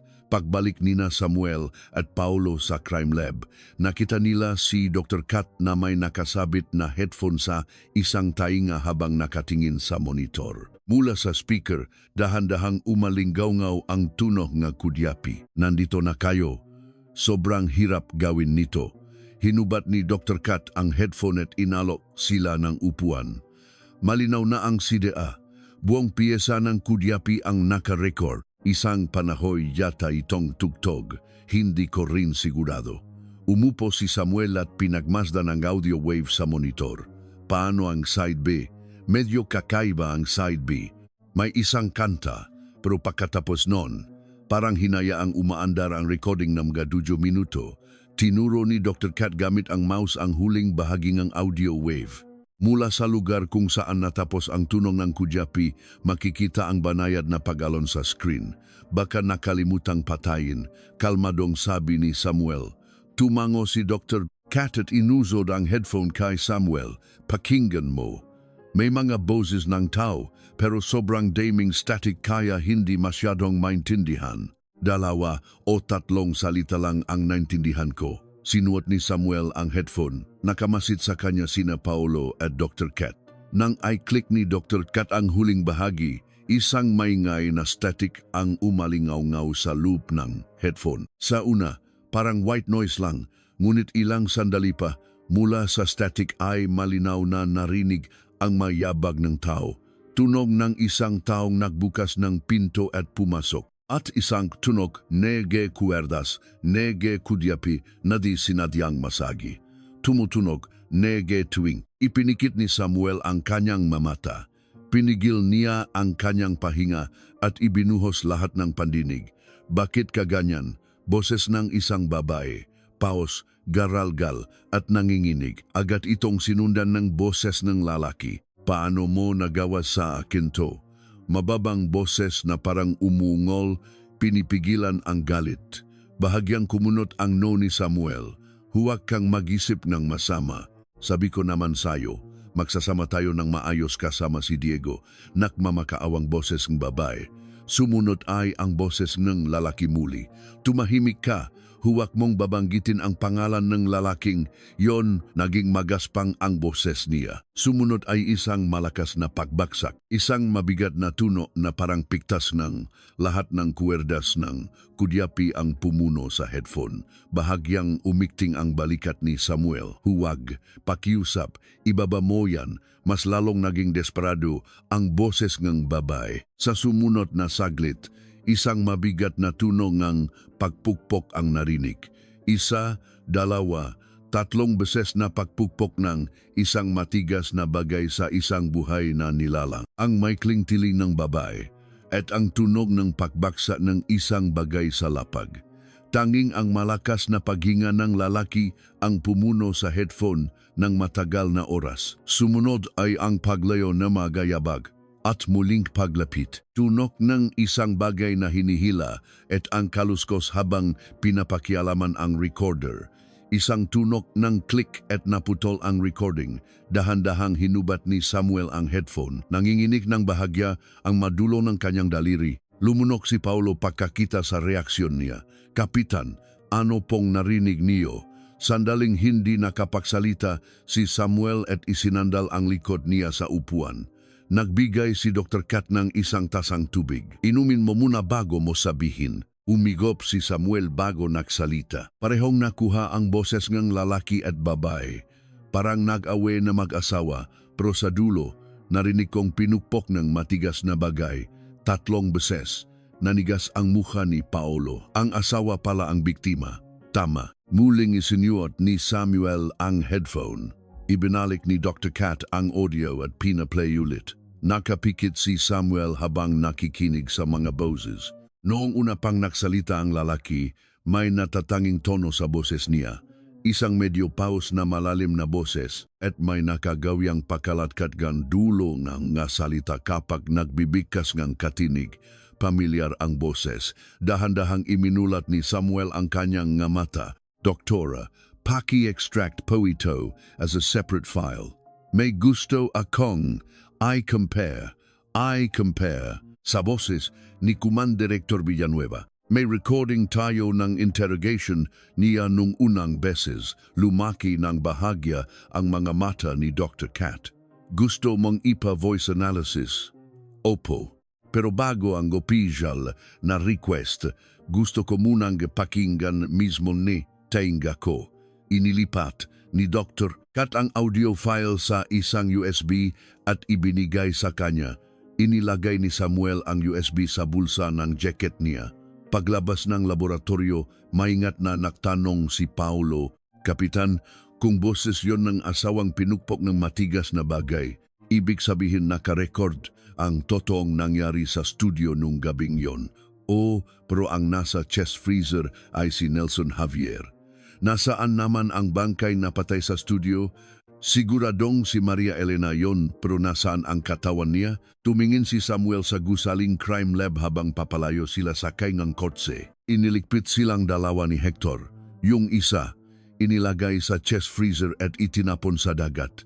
Yung asawa naman niya hindi niya kayang ilayo, kaya ibinaon niya kung saan. Lumunok si Paulo. Sa lumang quarters? Tama. Yung bahay na pinabayan niyang bakante sa loob ng 8 taon pero binabayaran pa rin ang monthly dues. Di ba sabi ko may mga taong hindi nakakatapon? Habang papalabas ang kotse papunta sa highway, nanahimik ng matagal si Samuel habang nakatingin sa labas. Pumasok ang init ng araw ng Abril sa loob ng sasakyan, ngunit nanlalamig ang kanyang mukha. Pagsapit ng gabi sa opisina, inilabas ni Samuel ang file ng interrogation ni Hector. Isinalpak niya ang earphones at pinakinggan ang dalawang file ng palitan. Unang interrogation ni Hector. Paano ko sasabihin ito kay Diego? Boses mula sa cassette, tape 8 taon na ang nakararaan. Huwag mong babanggitin ang pangalan ng lalaking yun. Ipinikit ni Samuel ang mga mata niya at pinakpatong sa isip ang dalawang boses. Ang nakagawiang pagkalatkat sa pagbigkas ng masalita, ang parehong panginginik ng pahinga, iisang tao lamang. Dahan-dahang tinanggal ni Samuel ang earphone at bumaon ang likod niya sa upuan. Naiwan pa rin sa kanyang tainga ang mabigat na tunog ng pakpukpok. 1, 2, 3. Naglapak si Paulo ng mainit na sa desk ni Samuel at tahimik na nagsalita. Kapitan, hindi maganda ang timpla niyo Paulo. Pinatay ng isang tao ang asawa niya at itinago ang isa pang bangkay sa loob ng 8 taon malapit sa cassette tape kung saan nakarecord ang tunog ng paboritong instrumento ng asawa niya. Sinong klaseng tao ang gagawa nun? Hindi nakasagot si Paulo at natahimik. Tila lumakas ang pag-ugong ng fluorescent light sa opisina. Tumayo si Samuel at naglakad papunta sa whiteboard. Gumuhit siyang ng malaking bilog sa ibabaw ng litrato ni Hector at isinula ang sumusunod. Official voice analysis, Hector Regal boses sa tape. Tinakpan ni Samuel ang marke at kalmadong nagsalita. Paulo, bukas na umaga i-fil natin ang search warrant. Yung storage set sa likod ng bakuran. Hahatakin natin pati sahig hanggang ilalim. Tumango si Paulo at bumalik sa pwesto. Bumalik si Samuel sa kanyang desk at tinitigan ang litrato ni Elena noong 8 taon na ang nakararaan. Nakangiti ito habang yakap ang kudyapi sa litrato. Mahinang bumulong si Samuel sa litrato. Ako na ang bahalang mag-ayos ng huling entablado mo. Sa labas ng bintana, mas lalong lumalalim ang gabi ng Abril at ang hangin mula sa dagat ay marahang humampas sa bintanang opisina. Kinabukasan ng umaga, agad na ipinatawag ni Samuel si Hector sa CIDG. Ngunit gayon, hindi na imbitasyon sa kape. Formal na supina na ito at sa halip na uniforme ng Coast Guard. Dumating si Hector na nakasuot ng maitim na abong suot. Makikitang mas nangayayat siya nitong nakaraang araw. Nang bumukas ang pintong ng interrogation room, sumanya si Samuel na pumasok siya. Upo po kayo. Hinila ni Hector ang upuan at umupo. Bahagyang nanginginig ang makamay niya, ngunit nanatiling kalmado ang kanyang mga mata. Kapitan, may nalaman ba ulit kaya niyo ako ipinatawag? Opo, marami kaming nalaman. Binuksan ni Samuel ang laptop niya. Inayos niya ang speaker sa tabi nito at tinitigan sa mata si Hector. Commander, pakinggan niyo po ito. Ay klinik ni Samuel ang mouse. Mula sa speaker, narinig ang tugtog ng kudyapi na hinaluan ng static. Bahagyang nanigas ang magabalikat ni Hector. Ano ito? Ang huling kundiman na inirecord ng asawa ninyo bago siya namatay. Natakpuan namin kasama niya sa loob ng chest freezer. Napakagatlabi si Hector. Ay klinik ulit ni Samuel ang file para ilipat sa huling bahagi. Mula sa gitnang static, nagsimulang umalingaw-ngaw ang mga boses ng lalaki at babae. Paano mo nagawa sa akin to? Nanlaki ang mga mata ni Hector. Nagsimulang mawalan ng kulay ang mukha niya. Habang pinagmamasdan ito ni Samuel, ipinagpatuloy niya ang pagplay ng audio. Tumahimik ka. Huwag mong babanggitin ang pangalan ng lalaking yon. Sinundan ito ng 3 mabibigat na pagpukpok. Tinakpan ni Hector ang mukha ng 2 kamay. Nagsimulang umerting ang makabalikat niya. Inialis ni Samuel ang kamay sa mouse at kalmadong nagtanong, Commander, Kaninong boses po yan? Matagal na nanahimik si Hector. Tanging ang pagugong ng ventilador ang naririnig sa interrogation room. Maya-maya, ibinaba ni Hector ang makamay niya. May malalaking luha sa kanyang mata, ngunit may bahagyang kakaibang ngiti na sumilay sa kanyang labi. Narinig niyo na pala lahat, Kapitan. Kinuha ni Samuel ang ballpen. Opo. Boses niyo ba ito, Commander? Oh, huminga ng malalim si Hector. Wala na akong may tatago pa. Sasabihin ko sa inyo kung anong nangyari nung gabing iyon mula sa simula. Humigop si Hector ng tubig mula sa paper cup. Gumalaw ang kanyang lalamunan ng lumunok. Mabigat siyang nagsalita. Gabing Abril 15, 2002, night duty ako sa bus. Pero bandang alas 9, tumawag sa akin si Orlando Manansala. Inilapat ni Samuel ang dulongang ballpen sa papel. Tungkol saan po ang tawag, si Elena daw, tumangay ngang prasa kumpanya nila. Tapos, tatakas daw sila ni Agong papuntang Vietnam. Iyon ang sinabi niya. Nabasak ang boses ni Hector, gumuho ako nun. Walang taon kong tinis, tapos alis siya kasama ang lalaking yon. Dati sinabi ko nang sisirain ko ang kudyapin niya, pero sumuway pa rin siya. Sinira niyo na po ang kudyapin niya dati. Minsan, nang marinig kong magre-record ulit siya para bumalik sa entablado, nagpunta ako sa studio at doon mismo.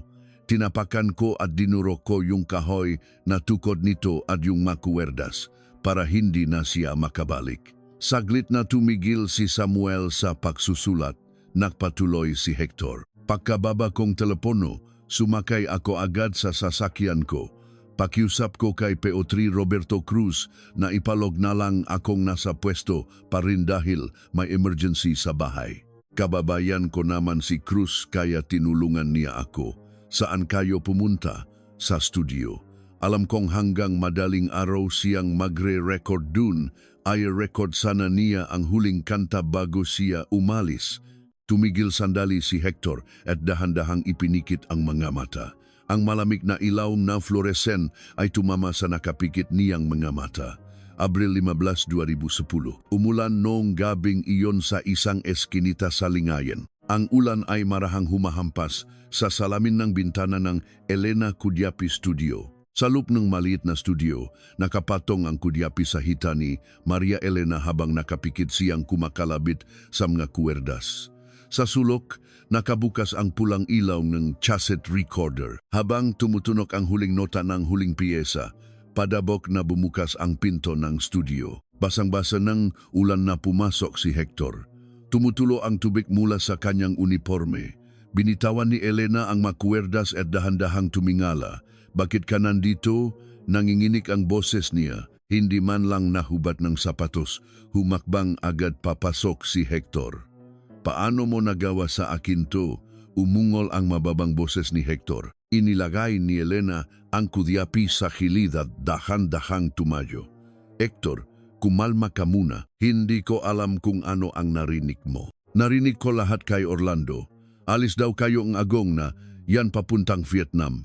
Nawala ang kulay sa mukha ni Elena. Humakbang papalapit si Hector at kinuyom ang kamao. Huwag kang mag-isip ng masama. Sabi ko naman sa'yo, magsasama tayo ng maayos kasama si Diego. Nakmakawa si Elena habang makadikit ang dalawang kamay. Namula ang mamata ni Hector. Tumahimik ka, huwag mong babanggitin ang pangalan ng lalaking yon. Sinipa ni Hector ang kudyaping nakatayo sa tabi.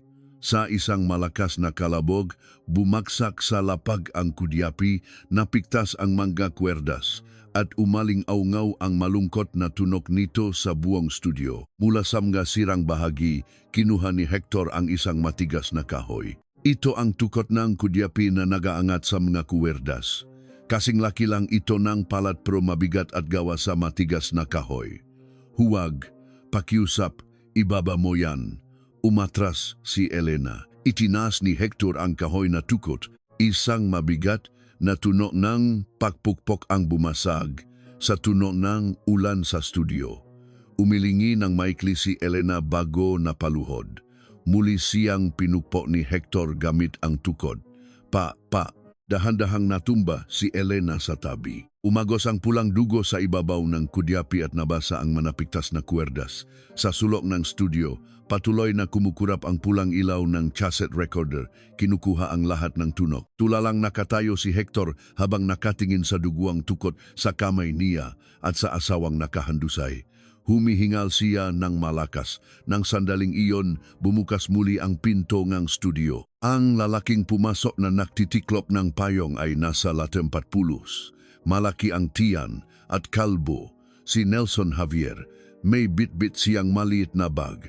Elena, ready na. Tara na, bago pa man siya makapasok ng tuluyan, natigilan si Nelson sa nakita. Si Elena na nakahandusay sa lapak at si Hector na may hawak na duguang tukot ng kudyapi.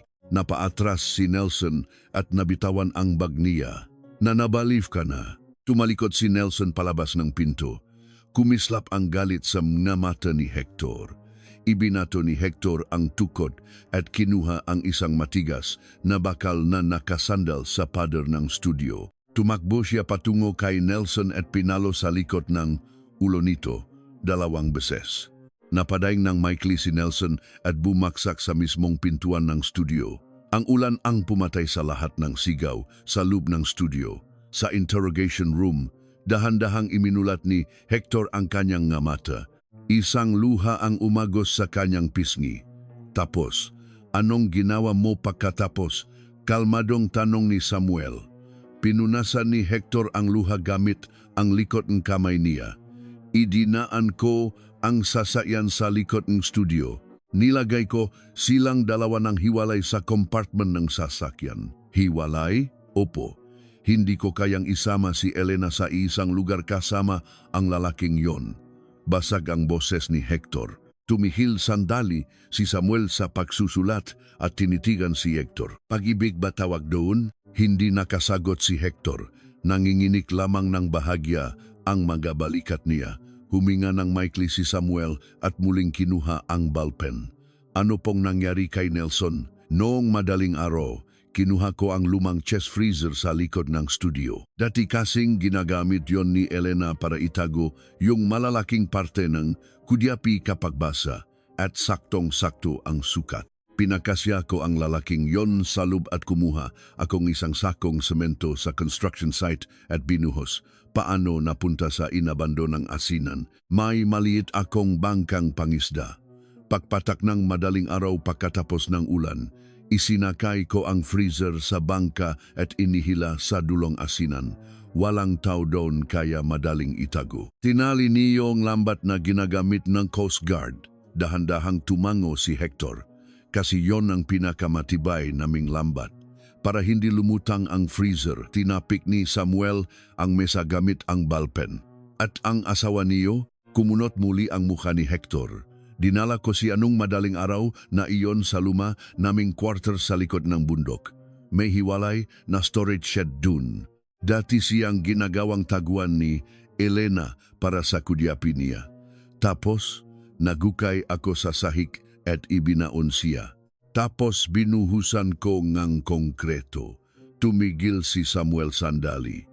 Tinakpan ni Hector ng 2 kamay ang kanyang mukha at umiyak. Araw-araw akong pumupunta doon para walisin ang bakuran. Niladyang ko pang napaso para magmukhang normal na bahay na walang tao. Kaya ba binayaran niyo lang ang monthly dues sa Lubgan Sekis Town habang walang nakatira? Tumango lang si Hector. Bakit 2 araw ang nakalipas bago kayo nag-report? 1 araw ang inabot para linisin ang bangkay. Tapos yung isa pang araw, inubos ko sa pagpapraktis kung paano sasabihin kay Diego na nawala ang mama niya. Nagsalubong ang kilay ni Samuel. Nagpraktis? Opo, humarap ako sa salamin para magpraktis ne emosyon. Kung paano iyak ng natural. Kung paano magsasalita para hindi pagdudahan.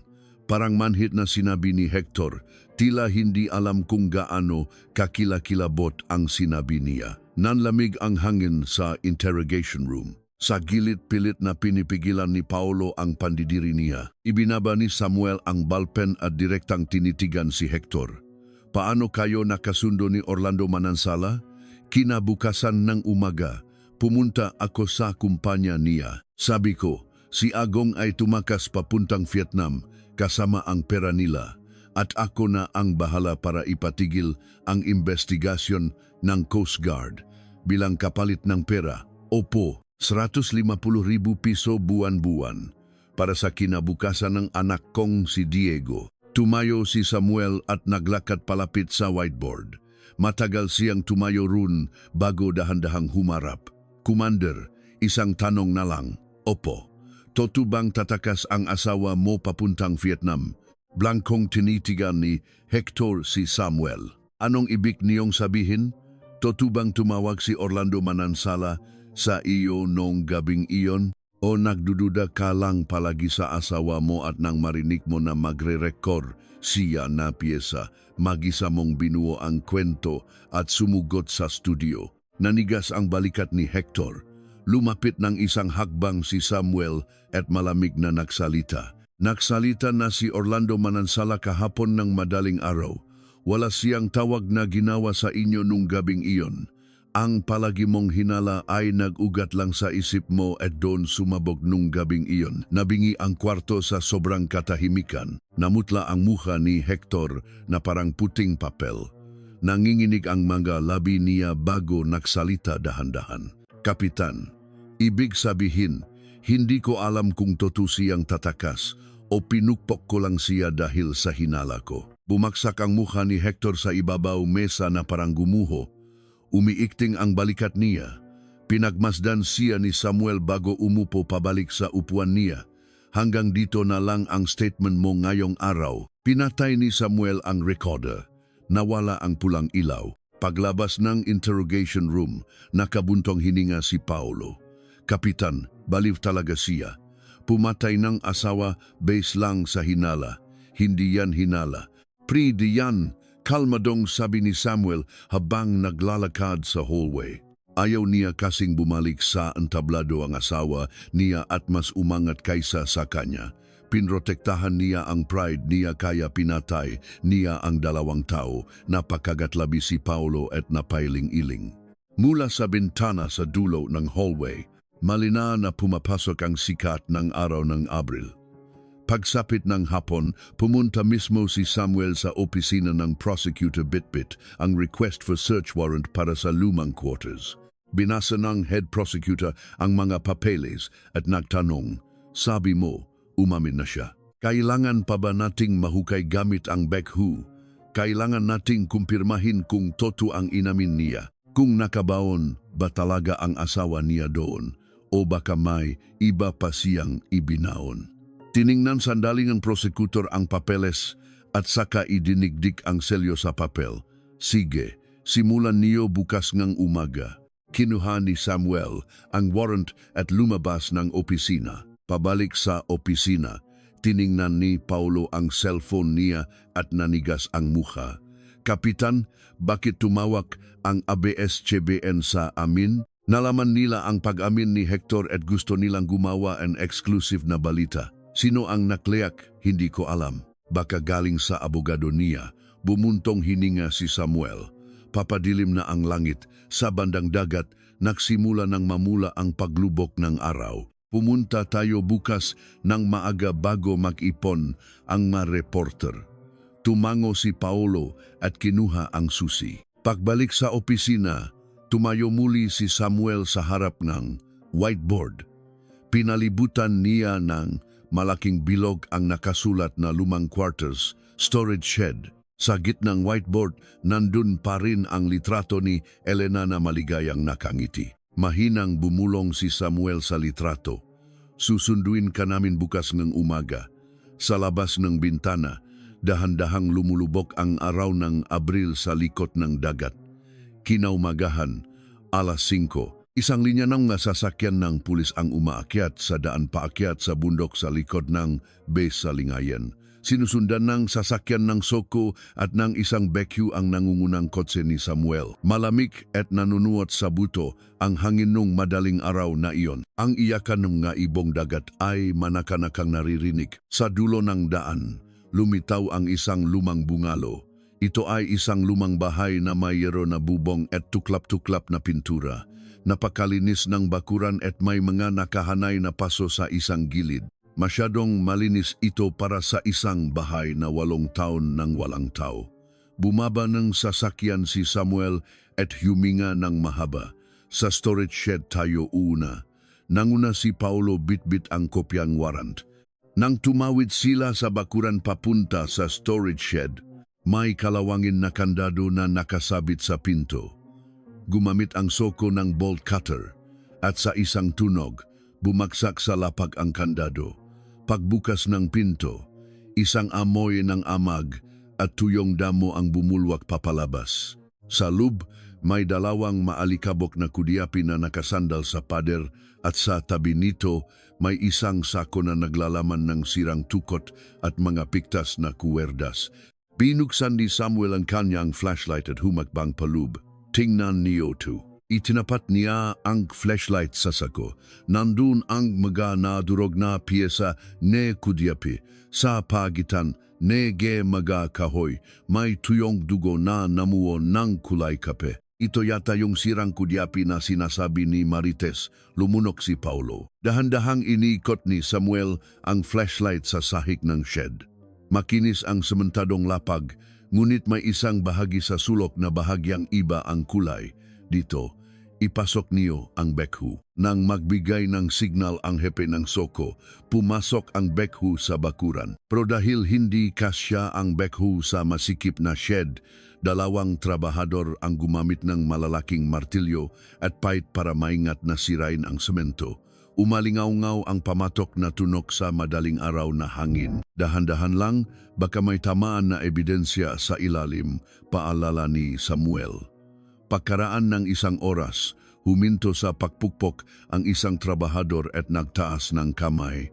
Parang may tumama rito. Lumapit ang soko at dahan-dahang kinamot ng kamay ang lupa. Mula sa ilalim ng tipa ng semento, lumitaw ang isang itim na garbage bag na nakabalot ng ilang beses. Lumuhod si Samuel at maingat na hinila ang dulo ng plastik. Narinig ang mababang singhap mula sa mga tauhan ng soko. Lumitaw ang isang kalansay na nakatagilid ang posisyon. Ang inaagnas na tradisyonal na damit Pilipina, ang Filipiniana, ay nakadikit sa mga buto ng maitim at sa bandang dibdib nito nakahanay ang kwerdas ng kudyapi. Matagal na nanatiling nanigas sa kinatatayuan si Samuel. Maingat na nagsalita si Paulo sa tabi niya. Kapitan, si Maria Elena po kaya ito. Dahan-dahang tumango si Samuel. Sadya niyang isinama sa hukay ang damit at ang kwerdas ne kudyapi. Siguro binigyan niya ne huling pabor para sa pridenega asawa niya. Medyo nangginginig ang boses ni Samuel.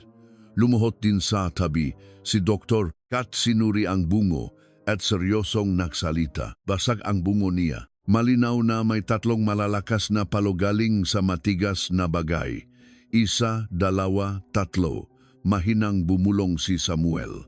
Muling umalingaw-ngaw sa utak niya ang mabigat na tunog mula sa cassette tape. Sinimulang ungkatin ni Samuel ang lupa sa paligid ng bangkay gamit ang kamay niya. Maya-maya pa may matigas na bagay siyang nakapa. Ano to? Nang ipagpag niya ang lupa, isang kahoy na kasing laki ng palat ang lumitaw. Ito ang tukot ng kudyapi. Ang dulo nito ay nakulay itim na pula. Pinikturan itong tauhan ng soko. Maingat na pinunasan ni Samuel ang ibabawon tukot gamit ang kanyang nakaguantes na kamay. Sa pagitan ng linya ng kahoy, malabong lumitaw ang isang maliit na inukit na salita. Elena. Si Maria Elena mismo ang umukit ng pangalan niya sa kudyapi niya. Ibinulsa ni Samuel ang tukot sa isang evidence bag at bumuntong hininga. Pinukpok siyang kahoy na may nakaukit na sarili niyang pangalan. Hindi makapaniwalang sabi ni Paulo. Inilagay ni Dr. Kat ng maingat ang bangkay sa stretcher at dahan-dahang tumayo. May bibigay ko ang resultang dental records maya-maya. Pakiusap.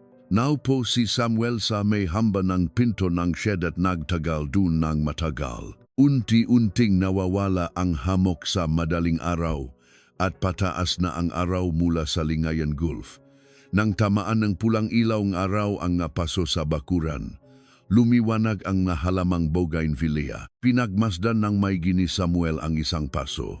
Sa ilalim ng patungan ng paso, may isang pirasong papel na nakausli. Kinuha ito ni Samuel at binuklat. Sa kupas na sulat may maikling nakasulat ang paborito mong bulaklak. Tinitigan ni Samuel ang papel bago ibinalik sa sobre. Nag-aalinlangang nagtanong si Paolo sa tabi niya. Mukhang si Hector ang nagsulat nito? Siguro. 8 taon na siyang nagtatanim ng bulaklak taon-taon bilang pahingi ng tawad sa asawang pinatay niya. Tumayo si Samuel at inayos ang kanyang jacket. Hindi yon paghingi ng tawad. Comfort para sa sarili niya. Ang pagpatay ba at pagtatanim ng bulaklak sa ibabaw makakabawas sa konsensya na pagkagatlabi si Paulo at napailing. 2:00 ng hapon, dumating ang tawag ni Dr. Kat sa opisina ng CIDG. Nakumpirma mula sa dental records na ang bangkay sa shed ay si Maria Elena. Ang DNA ng maliit na mansa ng dugo sa dulo ng tukod ay nag-match din sa kanya. Hawak-hawak ni Samuel ang report at tiningala ang kisame. Sa kabilang desk, iwinagaywe ni Paulo ang isa pang dokumento. Kapitan, lumabas na ang tracking number ng lambat na itinali sa chest freezer. Sanhaling, naka-register sa supply log ng Philippine Coast Guard Detachment at tumutugma sa numero ng nakuha ni Commander Hector noong 2009. Inayos ni Samuel ang lahat ng report sa desk niya. Ngayon ay nasa lugar na ang lahat ng piraso. Ang tukot ng kudyapi at ang bakal, ang bakas ng karahasan sa likod ng katahimikan ng mag-asawa, ang chest freezer sa asinan at ang sementadong sahik ng lumang quarters. Paolo, tumanggap kan request for visitation mula sa abogado. Gusto kong harapin si Hector ng isa pang huling beses.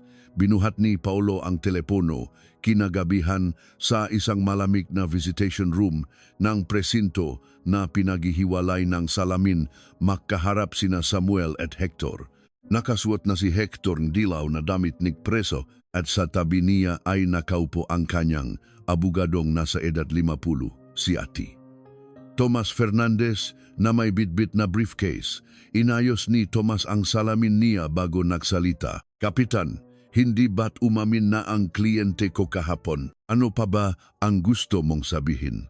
Kumuha si Samuel ng ilang litrato mula sa bag niya at isa-isang idinikit sa salamin. Ang litratong sako ng sirang kudyapi, ang litrato ng bangkay sa ilalim ng semento at huli, ang litratong tukot na may inukit na Elena.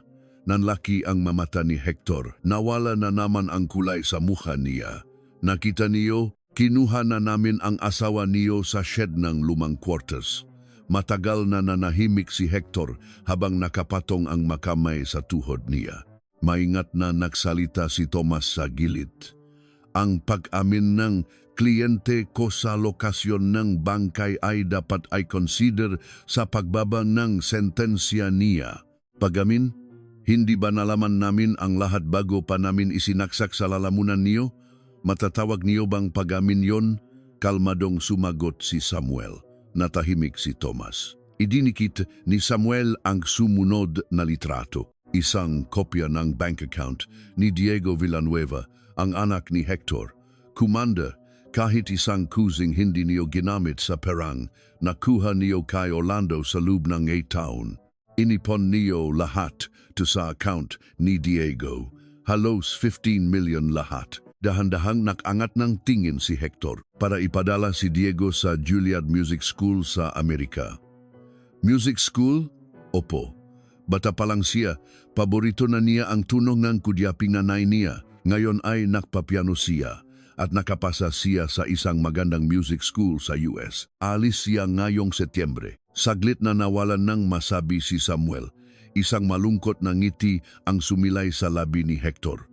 Kung makikita lang sana ni Elena si Diego na tumutugtog, sigurado akong matutuwa siya. Dahan-dahang tumadyo si Samuel.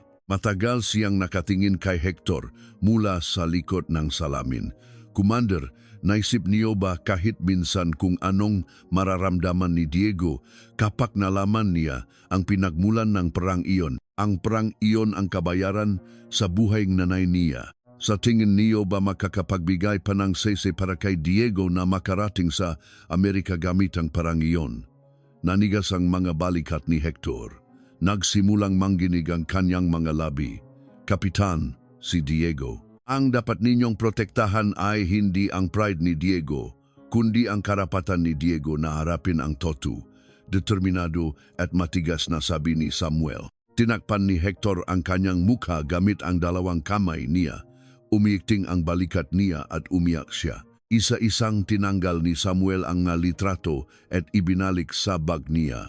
Bumuntong hininga si Tomas sa tabi niya at inayos ang nga papeles. Bago lumabas sa pinto, uminto sandali si Samuel at lumingon kay Hector. Naaresto na si Orlando Manansala kaninang madaling araw. Dahil sa patong-patong na kasong customs law violations, illegal detention, and accessory to murder. Sabay kayong sasampahan ng kaso, dahan-dahang iniangat ni Hector ang kanyang ulo, ang kanyang mukha ay puno ng luha. Pinagmasdan siya ni Samuel bago siya tumalikot ng tuluyan.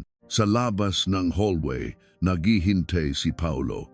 Kapitan, tapos na. Oh, tapos na. Bumuntong hininga si Samuel at inayos ang kwelyong jacket niya. Nagsimula na bang magsalita si Orlando? Opo, madaling araw pa lang. Inamin niya na lahat ng padala kay Hector. Inamin na rin niya ang pagiging kasabwat sa kaso ng bangkay sa asinan at ang pagpapatahimik sa kapatid nitong si Nelia. Maikling tumango si Samuel. Mula sa bintana sa dulo ng hallway, nakita nila ang dagat ng lingayen sa gabi. Ang nga alon ay pumuputi sa breakwater. Ngayon kailangan kong kausapin si Diego. Saglit na huminto si Paulo. Paano mo sasabihin sa kanya? Sasabihin ko lahat. Kung nasaan ang nanay niya, anong ginawang tatay niya, at kung anong klaseng prayong natanggap niya. Natahimik si Paulo. Dahan-dahang naglakat si Samuel sa hallway. Sumara ang mabigat na bakal na pinto ng kulungan sa likod niya. Sa kotse pabalik ng opisina, inilabas ni Samuel ang cellphone niya. Hinanap niya ng maigi ang numero ni Diego. Nag-alangan sandali bago niya pindutin ang call button. Pagkatapos ng ilang ring, narinig ang boses ng isang batang lalaki. Hello, si Diego Villanueva, Tudiba. Ako si Kapitan Samuel Garcia mula sa SIG. Opo, pwede ba kitang makausap bukas? May gusto akong iparating ng personal tungkol sa nanay mo. Sandaling nanahimik ang kabilang linya. Pagkatapos, kalmadong sumagot si Diego. Saan po tayo makikita? Kung saan ka komportable. Sa breakwater po, sa baba ng pulang lighthouse banda rito, alas 4 ng hapon. Naputol ang tawag. Matagal na nanatiling tahimik si Samuel na may hawak na cellphone. Huminga ng malalim si Paulo na nasa driver's seat. Sa labas ngang bintana, naging maitim ang asul na dagat. Lumabas na isa-isa ang mga bituin. Kinabukasan ng hapon, alas 4 sa ilalim ng pulang lighthouse sa dulo ng breakwater sa Lingayen, nakatagilid ang sikat ng araw ng Abril. Umamoy sa hangin ang alat ng dagat at ilang sigol ang umaligid sa lighthouse. Naghihintay si Samuel, inaayos ang kwelyong jacket. Mula sa entrada ng breakwater, dahan-dahang naglalakat ang isang bata. Ang 18 taong gulang na si Diego. Matangkad siya at payat, nakasuot ng itim na hoodie. May hawak siyang isang maliit na paper bag sa kanyang kamay. Tumigil si Diego sa harap ni Samuel at bahagyang yumuko. Magandang hapon po. Ako po si Diego. Ngumiti ng mabait si Samuel at bumati. Salamat sa oras mo kahit alam kong abala ka. Umupo si Diego sa konkretong paderng breakwater. Umupo na rin si Samuel sa tabi niya. Isang malamig na hangin ang umihip sa pagitan nilang dalawa. Kumuha si Diego ng 2 mainit na canned coffee mula sa paper bag at ibinigay ang isa kay medyo malamig kasi po dito sa dulong ng breakwater. Tinanggap ni Samuel ang kape at tiningnan ang profile ni Diego. Halo ang hugis ng mata ng ina at ang hugis ng labi ng Niyakap ni Diego ng dalawang kamay ang Kenneth Coffee bago dahan-dahang nagsalita. Ang nanay ko po ba? Ang nasa loop ng chest freezer na nakita sa asinan, saglit na nawalan ng masabi si Samuel. Dahan-dahang lumingon si Diego at tumingin kay Samuel. Kapitan, may alam po ako. Medyo malabo, pero alam ko po. Anong alam mo? Nung araw na nawala si Mama, madaling araw, si Papa, may nililinis siya ng sobra-sobra sa likod bahay. Ang lakas namoy ng semento galing sa storage shed. 10 taong gulang pa lang po ako noon, pero alam kong may kakaiba sa amoy na yon. Kalmado ang boses ni Diego, masyadong kalmado na parabang nakakabigat lalo ito sa puso ni Samuel. Umigop si Diego, inigapi at nagpatuloy. Nandun si Mama sa shed na yon, diba? Tama po ba? Pagkaraan ng ilang sandali, tumango si Samuel ng mabagal. Huminga ng malalim si Diego at tumingin sa malawak na dagat. Pumuputi ang nga alon sa paligid ng breakwater. Inilabas na namin ang nanay mo kahapon. Makalipas ang 8 taon, mahinang sabi ni Samuel. Unti-unting napuno ng luha ang mga mata ni Diego. Ngunit walang ingay na umagos ang isang luha. Si Papa ang gumawa nun. Oh, napakagat si Diego sa labi niya. Bahagyang nanginginig ang hawak niyang kape. Bakit po? Bakit daw po niya ginawa? Nakalangan muna si Samuel bago nagsalita dahan-dahan. Gusto raw bumalik ng nanay mo sa entablado bilang manunuktok ng kudyapi. At naghahanda rin siya para sa album. Ayaw atan ng papa mo. Bakit ayaw ni Papa na tumuktok si Mama sa entablado? Nakakabawas raw ito sa dignidad niya. Ang asawa raw commander. Mahinang tumawa si Diego. Malungkot ang tunok nito. Yun ba ang dahilan? Si Mama tuwing nakakahawak siya ng kudyapi, sobrang mukha siyang masaya. Pinunasan ni Diego ang luha gamit ang likod ng kamay niya. Mula sa likod ng breakwater, dahan-dahang pumapasok ang isang bangka. Kumuha si Samuel ng isang maliit na USB mula sa bag niya. Diego, kunin mo to. Ano po to? Ito ang huling kundiman na inirecord ng nanay mo. Yun ang laman ng cassette tape sa loop ng chest freezer. Nilipat na sa digital format. Nanginig ang mata ni Diego. Maingat na nilagay ni Samuel ang USB sa palat ni Diego. Side A lang ang pakinggan mo. Huwag mong pakinggan ang side B. Bakit po? Ano po bang nasa side B? Pinili muna ni Samuel ang nasalita niya. Nakarecord ang totong nangyari sa studio nung gabing yon. Gusto ko sanang hindi mo marinig ang tuno na yon kahit tumanda ka na. Niyakap ni Diego ang USB ng parehong kamay. Matagal siyang naging tahimik at dahan-dahang tumango. Salamat po, Kapitan.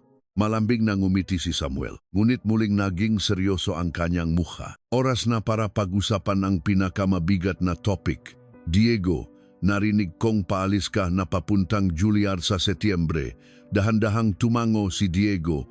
Opo, nakapasa po ako. At nayos na doon ni Papa ang tuition at living expenses. Tahimik muna si Samuel at huminga ng malalim. Tiningnan ni Diego ang reaksyon ni Samuel at maingat na nagsalita. Sa tingin ko po, alam ko na hindi po malinis ang perang yon, diba? Nanigas ng bahagya ang balikat ni Samuel. Tumingin si Diego sa malayo at nagpatuloy. Imposibleng may pon yon sa sweldo lang ni Papa. Hindi naman po ako tanga. Nung huling tiningnan ko yung passbook last year at nakita ko yung amount, nagduda na po ako. Tinitigan ni Samuel si Diego. Napakatalino at mature niya para sa edad na 18. Kinuha ni Samuel ang kopya ng bank records mula sa bag at binigay kay Diego. Kada buwan, 150,000 piso sa loob ng 8 taon. Galing kay Orlando Manansala, isang negosyanteng ng isda rito. May illegal smuggling din siya sa China. Tinanggap ni Diego ang papel. Tiningnan niya linya por linya habang nanginginig ang mga kamay niya. Bakit po tinanggap ni Papa ang pera? Dahil sa pagkamatay ng mama mo. Alam ka pa mo yung nangyari at yan ang bayad sa pananahimik niya. Dahan-dahang inilapak ni Diego ang papel sa kanyang tuhod. Matagal siyang natahimik. Maya-maya, mahinang tumawa si Diego. Isang iyak at tawa ang lumabas sa kanya. Kapitan, kung ganon, kapag pumunta ako sa US gamit ang perang 2, para na rin pala akong tumugtog ni piano sa ibabaw ni puntot ni mama. Hinawakan ni Samuel ang balikat ni Diego. Hindi mo ito kasalanan, Diego, kahit hindi ko kasalanan. Alam kong hindi tama na tumuloy pa ako. Maingat na itinupi ni Diego ang papel at nilagay sa loop ng paper bag. Inubos niya ang kape at hinawakan ang basyong lata ng isang kamay. Mula sa likod ng breakwater, dahan-dahang lumulubog ang araw. Kapitan, bakit?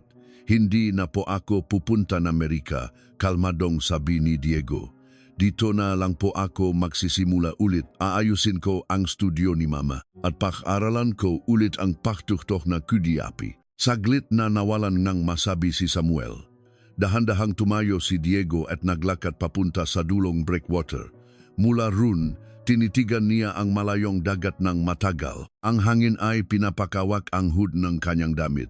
Tumayo si Samuel at lumapit kay Diego. Pareho silang nakatayo at nakatingin sa dagat ng matagal. Kapitan po, kailan ko po pwedeng mabisita si Papa? Nakalangan muna si Samuel bago kalmadong sumagot. Kapag nagumpisa na ang trial, pwede mong ipaschedule through lawyer niya. Bakit? May gusto ka bang sabihin sa kanya? Ngumiti si Diego ng maikli. Ngayon, isang purong ngiti na hindi halong ng iya. Yung huling kanta na ni Richard ni Mama, Panahoy ang tawag doon eh. Tatanungin ko sana si Papa kung alam niya ang title ng kanta. Dahil alam yata ni Papa kung bakit yon ang pinili ni Mama. Tinitigan ni Samuel si Diego. Ang mabalikat ng 18 anyos na bata ay payat ngunit tuwid.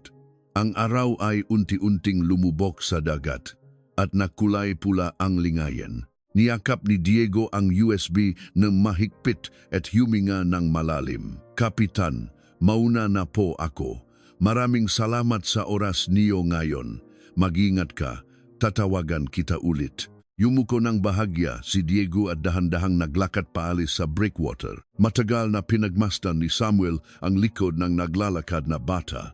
Sa dulo na breakwater, ang pulang ilaw ng lighthouse ay unti-unting kumukurap. Nang gabing iyon sa opisina ng prosecutor, inihahanda ni Samuel ang huling police transmittal report. Niligpit ni Paulo ang mastem sa tabi at maingat na naktanong, Kapitan, ano magiging kaso ni Hector?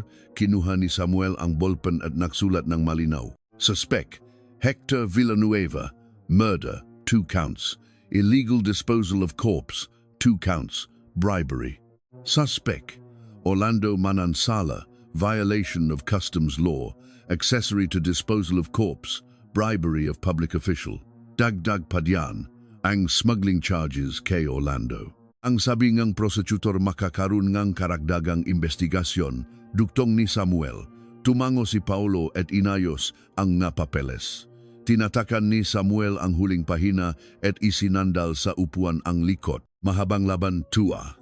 O 8 taon yan. Baka sakaling makapagpahinga na rin si Maria Elena. Bumuntong hininga si Samuel at tumingin sa labas ng bintana.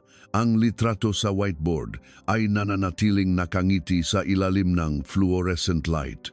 Tumayo si Samuel at naglakad papunta sa whiteboard. Gamit ang marker, dahan-dahang inikisan ni Samuel ang nakasulat na nasaan si Maria Elena at pinalitan niya ito ng sumusunod. Sa lingayen, kapiling ang pamilya. Tinakpan ni Samuel ang marker at saglit na pinagmasdan ang litrato. Lumapit si Paulo sa tabi niya. Kapitan, din na tayo. Kain tayo ng masarap. Sige.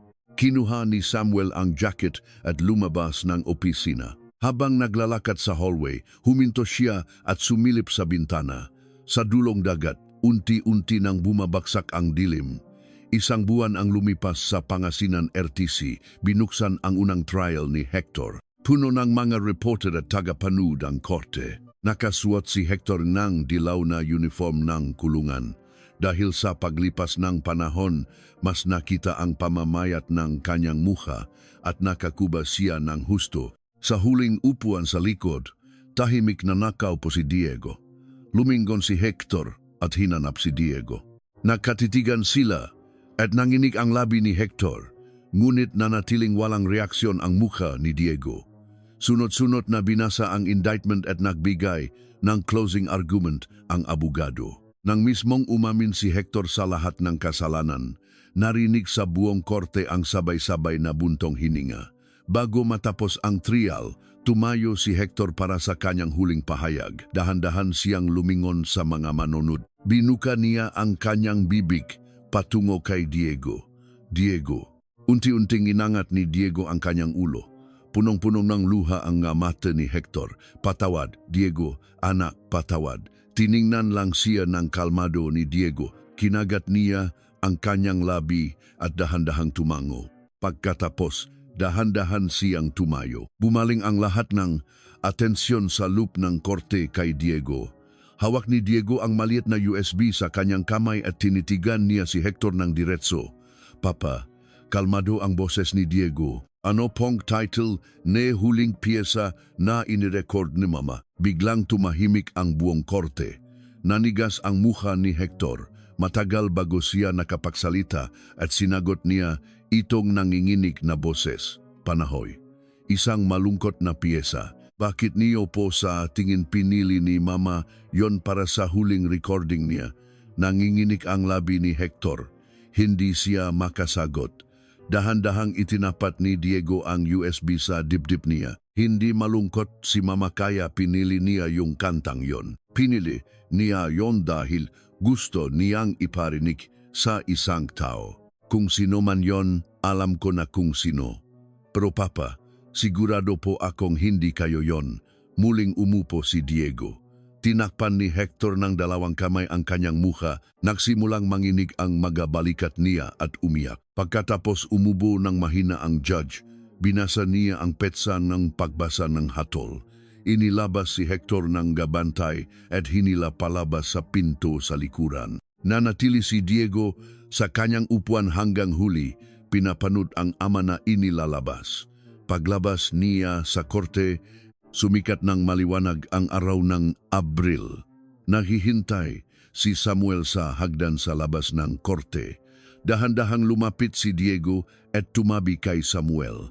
Kapitan po, bubuksan ko na po ang studio next month. Kung saan dating nakuturo si Mama, ngumiti ng malambot si Samuel. Kung tatanggap ka ng unang estudyante, ako na yon. Marunong ka po bang tumuktok ng kudyapi, Kapitan? Nanigas na ang nga daliri ko, pero tatry kong mag-aral. Maikling tumawa si Diego. Sabay silang bumaba sa hagdan ng korte. Mula sa malayo, hinihipan ng hanging taksibol ang mga dahon ng puno. Ilang araw pagkatapos nun, nakatayo ulit si Samuel sa dulo ng breakwater ng lingayen. Parang naririnig niya ang tuktok ng kudyapi mula sa hangin. Kasama ng alon, dumadaloy ang malambing na kumpas. Ibinalik ni Kapitan Samuel ang litrato sa loop ng jacket niya. Sa kanyang likuran habang dahan-dahan siyang naglalakad pabalik, nagsimulang kumisap ang pulang ilaw ng lighthouse. Sa loop ng 8 taon, ang huling awit ng babaeng inilibing sa ilalim ng semento ay ngayon umaling-aungaw sa mundo. Ang tukot ang pumatid sa mga kwerdas ng kudyapi, ngunit tungkulin ng nganaywan ang ikabit muli ito. Ang egong ng lalaking naksuot ng maskara ng bayani ay sumira sa kanyang sariling pamilya at sa huli, ang kinabukasang inasam niya para sa kanyang anak ay siya rin mismo ang sumira. Ang katotohanan ay hindi kailanman kayang ibaon sa semento o sa ilalim ng dagat. Ang hanging taksibol nga Abril ay patuloy na humahampas sa breakwater at ang alon ng lingayen ay walang patit na gumagalaw tulad ng dati pa rin. Kung umabot ka hanggang dito, maraming salamat. Mag-iwan ka sana ng komkunggayon ng mensahe.